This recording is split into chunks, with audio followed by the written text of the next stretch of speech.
everyone, welcome to What's Education. Today we will start new chapter Laws of Motion. देखो हम सबसे पहले इसमें अंडरस्टैंड कर लेते हैं फोर्स क्या है। जैसे आप सबको पता है फोर्स, देखो आपने सबने 9th क्लास में भी अंडरस्टैंड किया होगा। फोर्स क्या है, अगर कोई बॉडी रेस्ट पे है तो हम क्या करेंगे, उस पर फोर्स अप्लाई करेंगे ताकि वो मोशन में आ सके। अगर कोई बॉडी मोशन में है और उसको आपको रेस्ट पे लेके आना है तो भी हमें फोर्स अप्लाई करनी पड़ेगी। आपको किसी चीज़ की डायरेक्शन चेंज करनी है, मान लो आप बाईसाइकिल राइड कर रहे हो तो अगर आपको क्या करना है, टर्न लेना है तो आपको फोर्स लगानी पड़ेगी, है ना। तो फोर्स क्या है, फोर्स एक एक्सटर्नल एफर्ट है इन द फॉर्म ऑफ पुश और पुल, जो ट्राई करता है अगर कोई बॉडी रेस्ट पे है तो उस पर मोशन, वो मोशन में आ जाए, और अगर कोई बॉडी मोशन में है तो वो किस पे आ जाए, रेस्ट पे आ जाए। तो हम किस तरह से डिफाइन करेंगे फोर्स को, force as an external effort in the form of push और पुल विच प्रोड्यूसेस और tries to produce motion in a body at rest, और स्टॉप्स और tries to stop a moving body, और changes और tries to change the direction of motion of the body, उसे हम कहते हैं फोर्स। और जो फोर्स है वो क्या है, एक वेक्टर क्वांटिटी है, और इसके एसआई यूनिट्स क्या होते हैं, न्यूटन, और सीजीएस यूनिट्स क्या होते हैं इसके, डायन। अब देखो न्यूटन का फर्स्ट लॉ अंडरस्टैंड करने से पहले हम कुछ एक्सपेरिमेंट्स हैं जो कुछ साइंटिस्ट ने किए थे उनके बारे में डिस्कस कर लेते हैं, बिकॉज उसी के बेस पे फिर न्यूटन्स का जो फर्स्ट लॉ है वो बेस्ड है। देखो सबसे पहले एक साइंटिस्ट थे एरिस्टोटल। उन्होंने क्या कहा कि अगर हमें किसी बॉडी को यूनिफॉर्म मोशन में मूव करवाना है तो हमें एक्सटर्नल फोर्स अप्लाई करनी पड़ेगी। External force is applied to keep a body in a uniform motion. अगर किसी बॉडी को यूनिफॉर्म मोशन में मूव करवाना है तो हमें एक्सटर्नल फोर्स अप्लाई करनी पड़ेगी। और देखो ये सुनने में ठीक भी लगता है कि अगर किसी बॉडी को यूनिफॉर्म मोशन में मूव करवाना है तो हमें क्या यूज करनी पड़ेगी, एक्सटर्नल फोर्स अप्लाई करनी पड़ेगी। पर इस वाली चीज को एक और साइंटिस्ट थे गैलीलियो, उन्होंने कुछ दूसरी सेंस में कहा।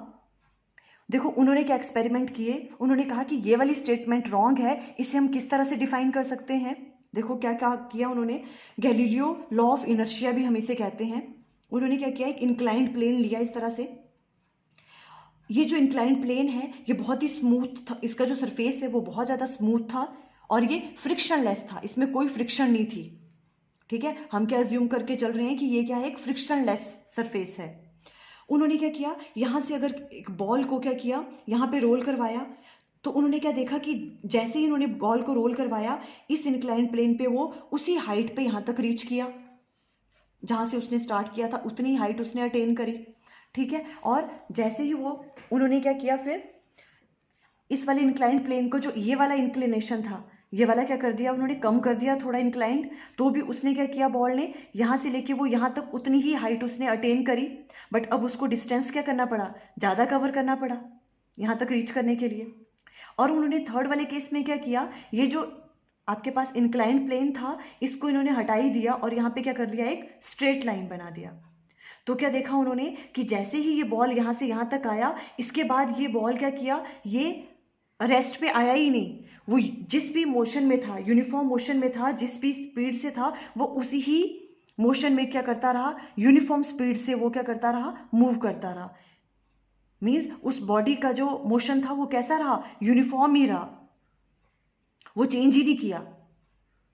ठीक है, देखो सबसे पहले उन्होंने क्या कहा, जैसे ही उन्होंने किसी बॉल को रोल करवाया तो डाउनवर्ड डायरेक्शन में उन्होंने क्या किया, देखा कि उसकी स्पीड क्या हो रही है, इंक्रीज, वो एक्सेलरेट कर रहा है।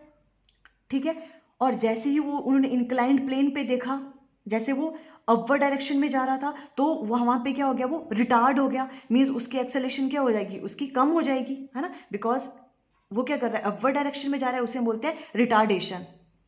पर उन्होंने एक और चीज देखी, जैसे ही वो स्ट्रेट लाइन में मूव करना स्टार्ट किया तो उस पर ना तो एक्सेलरेशन लग रही है और ना ही रिटार्डेशन लग रही है। मीन्स ना तो उसकी वेलोसिटी क्या हो रही है, इंक्रीज हो रही है, और ना ही डिक्रीज हो रही है। वो क्या कर रहा है, यूनिफॉर्म मोशन में मूव करता रहा, सेम डायरेक्शन में। देखो यही हमने राइट डाउन किया है, Galileo studies motion of object on an inclined plane. He found that number 1, object moving down a smooth inclined plane accelerate, जब वो डाउनवर्ड में आ रहा है तो वो एक्सेलरेट कर रहा था, object moving up a smooth inclined plane retard, और जैसे वो अप जा रहा था तो उसमें क्या हुई, रिटार्डेशन हुई। And object moving on a frictionless horizontal plane move with a constant velocity having neither acceleration nor retardation. और अगर वो क्या कर रहा है, एक हॉरिजेंटल प्लेन में मूव कर रहा है, पर वो प्लेन कैसा है, फ्रिक्शनलेस है, ये इंपॉर्टेंट है, ठीक है, फ्रिक्शनलेस है वो और स्मूथ सरफेस है, तो क्या हो गया, वो ना तो उस पर एक्सेलरेशन हो रही है और ना ही रिटार्डेशन हो रही है, वो एक कांस्टेंट स्पीड से मूव करता जा रहा है, uniform motion in A straight line में वो मूव करता जाए, वो रुका ही नहीं। क्लियर है?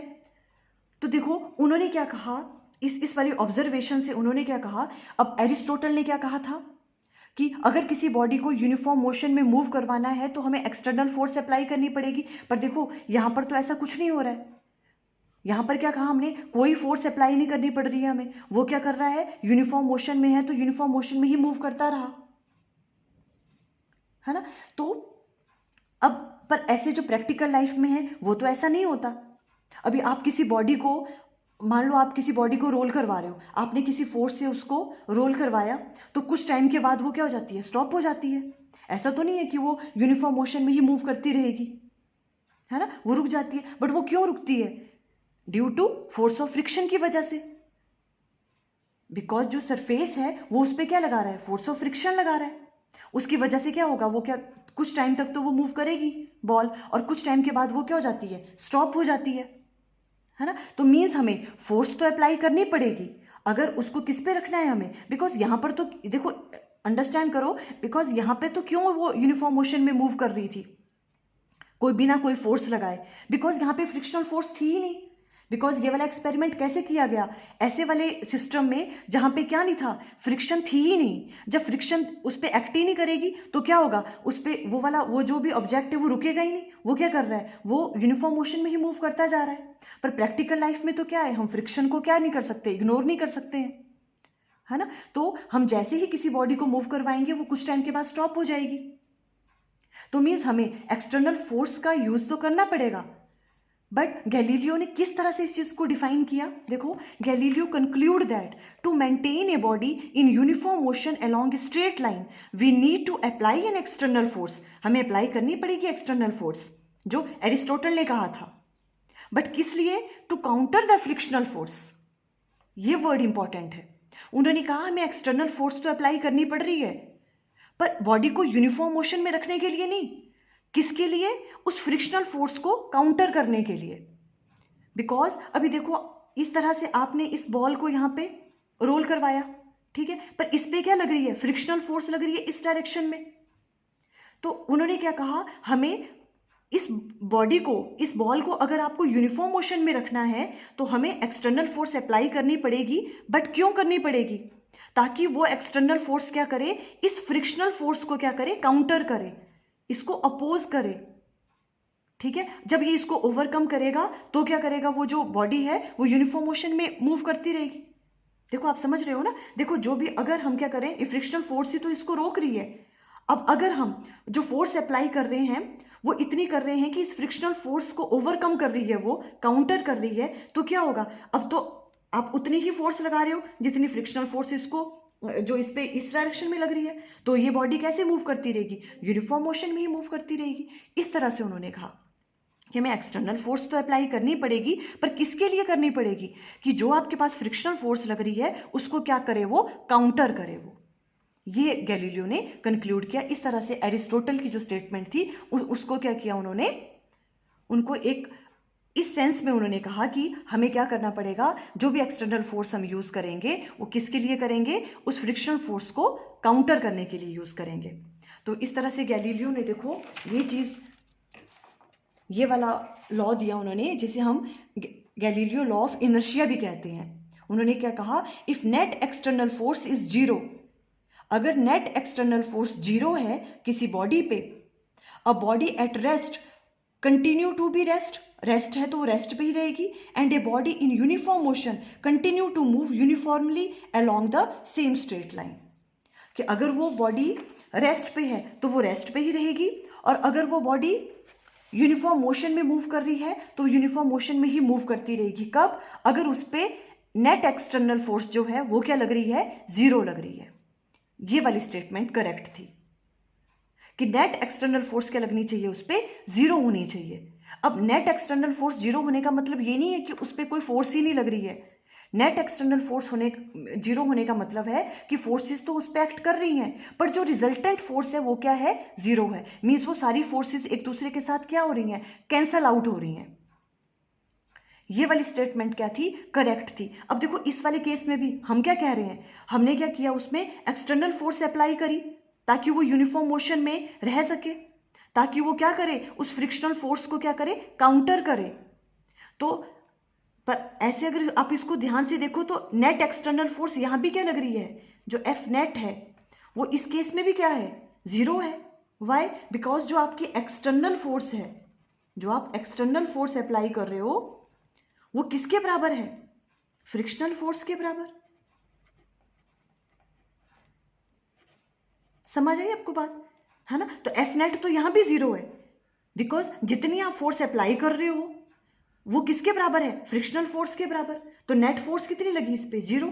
तो हम कह सकते हैं कि क्या होना चाहिए, अगर एफ नेट की वैल्यू 0 है किसी भी बॉडी पे, तो अगर वो बॉडी रेस्ट पे है तो वो रेस्ट पे ही रहेगी, और अगर वो बॉडी यूनिफॉर्म मोशन में मूव कर रही है तो वो यूनिफॉर्म मोशन में ही मूव करती रहेगी।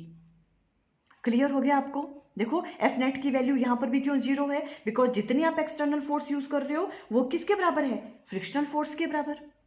क्लियर। तो देखो ये था गैलीलियो का लॉ ऑफ इनर्शिया के बारे में जो उन्होंने कहा। और यहाँ से ही देखो अब हमने एक और चीज़ भी हम एक टर्म यूज़ करी हमने, इनर्शिया। इनर्शिया क्या है, देखो इनर्शिया क्या है, एक इनहेरेंट प्रॉपर्टी है किसकी, किसी भी बॉडी की, जिसकी वजह से अगर कोई बॉडी रेस्ट पे है तो वो रेस्ट पे ही रहना चाहती है, और अगर कोई बॉडी यूनिफॉर्म मोशन में मूव कर रही है तो वो क्या करना चाहेगी, यूनिफॉर्म मोशन में मूव ही करना चाहती है। ठीक है, वो अपने आप जो है क्या नहीं करेगी, अपना जो मोशन है उसको चेंज नहीं कर सकती। इस प्रॉपर्टी को हम बोलते हैं इनर्शिया।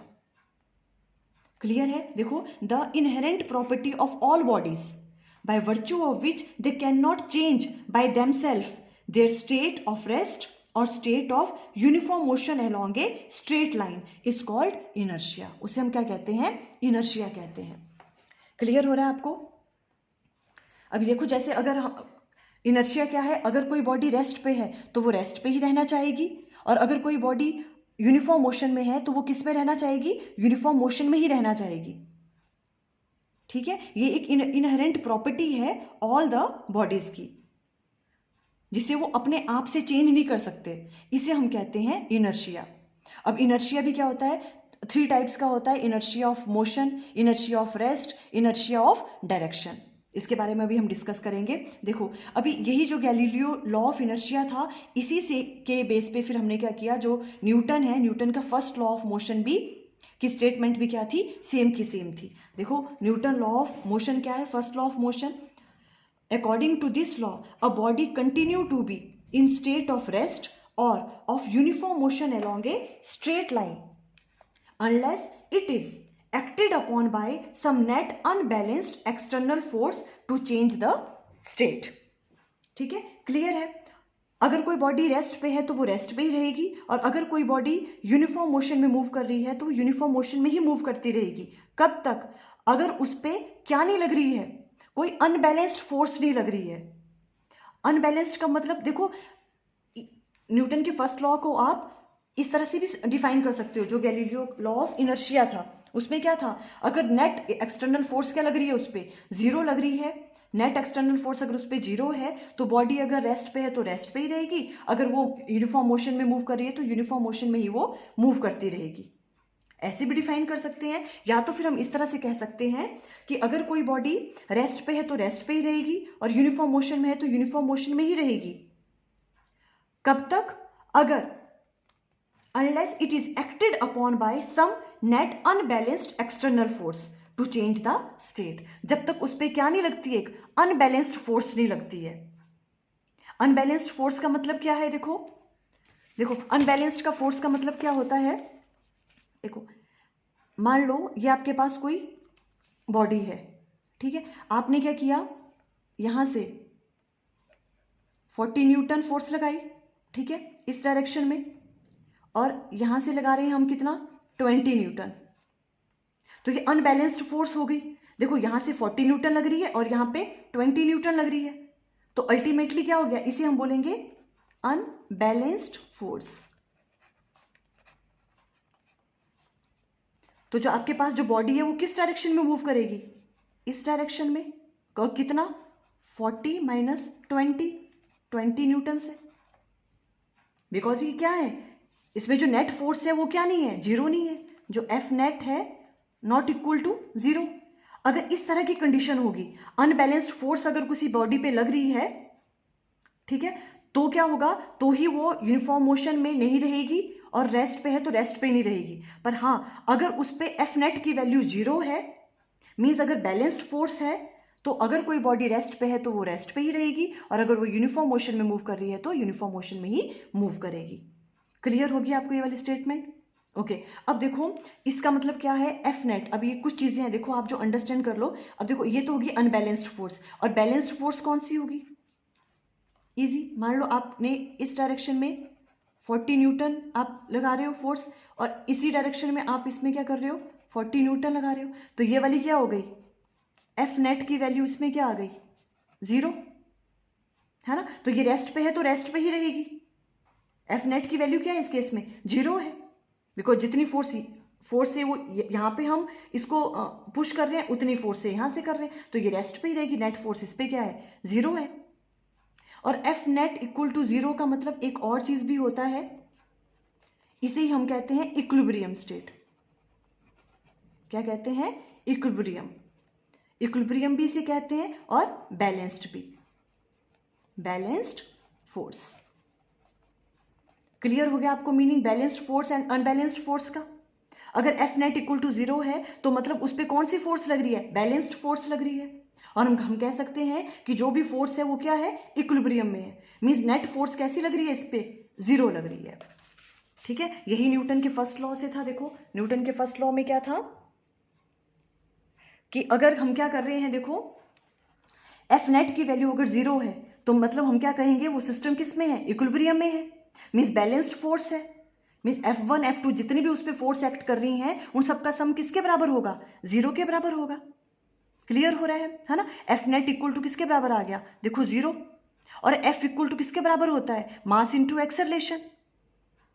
अब देखो अगर एफ नेट की वैल्यू जीरो है तो इट मीन्स क्या है, एम ए की वैल्यू भी किसके बराबर आ गई, जीरो के बराबर। पर मास तो जीरो नहीं हो सकता, इसका मतलब अगर एफ नेट की वैल्यू जीरो है तो एक्सेलरेशन की वैल्यू भी क्या होगी, जीरो होगी।